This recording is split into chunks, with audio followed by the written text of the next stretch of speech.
الجمال، وده اللي احنا عايزين نتعلمه دايما.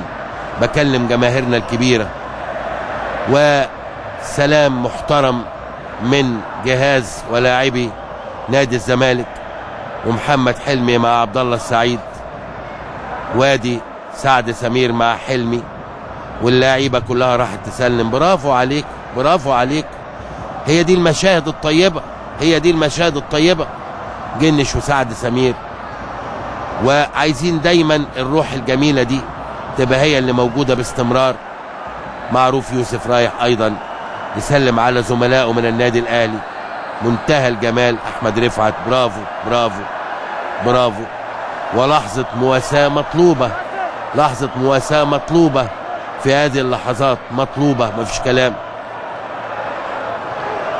ويا ريت يا ريت اشوف طابور الشرف اللي اتكلمت عليه امبارح، يا ريت، لانه دي المظهر بقى اللي هيتنقل للدنيا كلها. رامي ربيعة بيسلم على احمد رفعت، يا سلام، هو ده الكلام، هو ده الكلام. متعب النهارده ايضا كان خارج ال18، لكن في النهاية هو لاعب ضمن صفوف النادي الاهلي، بجواره حسام عاشور. كانوا يتمنوا طبعا ان يكونوا مكان الفائز، وده وضع طبيعي جدا، لكن عملتوا اللي عليكم في مباراة لا تحتمل الا لقب واحد.